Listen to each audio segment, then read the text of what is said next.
There's stuff on it, dude.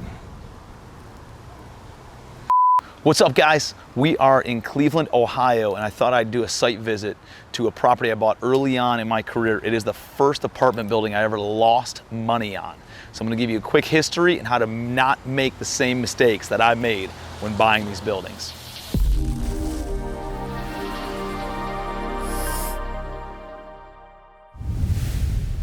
All right, so we are on site filming in Cleveland, Ohio, and this is a 44 unit complex, 22 units over here, 22 units across the street that I purchased back in 2017.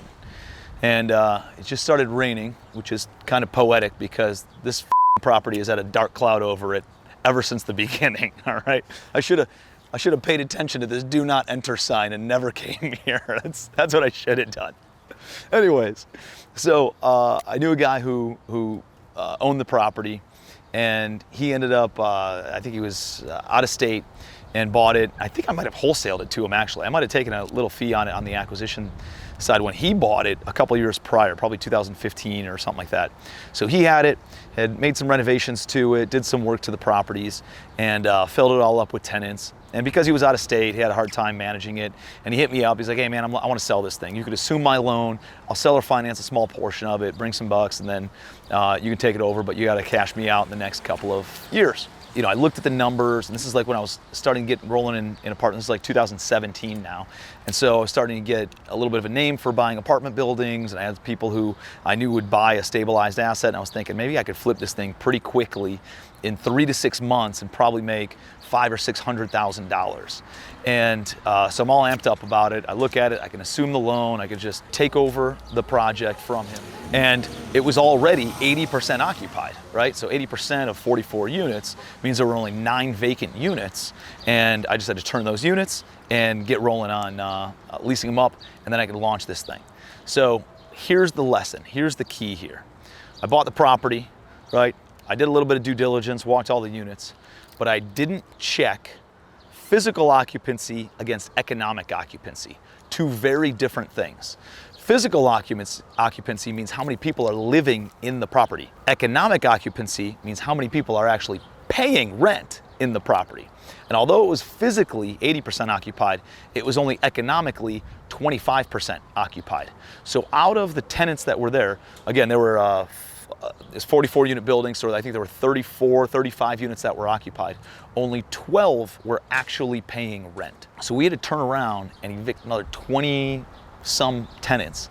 And not only evict them, we didn't have the cash flow coming in, and we had to take on the cost in order to renovate and turn all those units. So it turned into not just having cash flow in, but a higher risk, way more expenditures.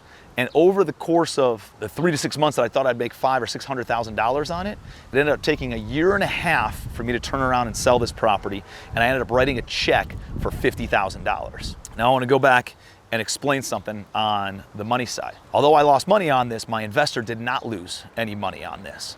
And this was actually the first time I actually did a 50-50 just deal split with an investor. And they said, hey, I don't want a preferred return. I don't want a little bit of equity. I want to do a 50-50 split on this deal. I'll bring the down payment, Tim. You guys do the work, and then we'll split all the profits 50-50. And so it was easy access to capital. I decided to do the deal. But the downside for him that he wasn't paying attention to was like, what if the property lost money? Technically, because I wrote a check for 50 grand to get rid of this property 1.5 years later, he should have been subject to writing a $25,000 check, me a $25,000 check, splitting the loss 50-50, and then we both go our separate ways. But it wasn't his fault that I didn't cross-reference the economic and physical occupancies. That's on me. So although on paper, I could have said, hey man, you got to chuck it up as a loss. The way that it's all written out is you have to bring money, I have to bring money, and we get rid of this thing. And I could have saved myself a couple of bucks. Instead, I said, hey man, I screwed up. This is on me. Although the paperwork says that you're responsible for half of this loss, I'm gonna eat 100% of it. And because you didn't make any return, without having to put up any more money for another deal, I gave him equity in another property that I owned that would have yielded around, somewhere around 10% per year on how long his money was outlaid.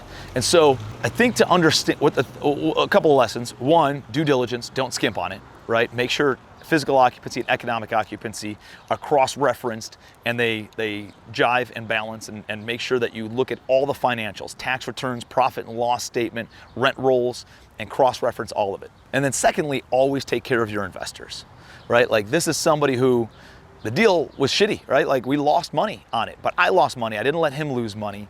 And then all of a sudden, he's like telling everybody else, Tim does the right thing, you know, and it's building my reputation. And I've raised more money from him telling people that I do the right thing and sending people my way versus me going to him and saying, hey man, chuck up the loss and trying to save $25,000. Not only is it the right thing to do, but it actually helped me grow my business by doing the right thing. So I see people trying to take shortcuts all the time. If you put that kind of energy into doing the right thing and operating properties the right way and treating your investors the right way, you will make far more money because your reputation will compound in a positive manner as opposed to a negative manner. So although I lost money on these deals, I learned a ton, and it set me up for future successes and mistakes that I wouldn't make on future deals. So I hope you don't make the same mistakes that I made. Learn from my mistakes, and hopefully it gives you some step ups on the deals that you're taking down in the future. So appreciate you being here. Do me a favor, share this video with anybody who's getting rolling in buying apartment buildings to make sure they don't make these same mistakes. Give me a comment below, your biggest takeaway, and maybe a lesson that you learned in some other deals that you've done similar to this one. And share this, subscribe to the channel, and please like the video so we can send more and more content your way and pay it forward, because there's a lot of people who helped me out when I was getting started, and I want to be able to help you out too. So appreciate you. Be your best.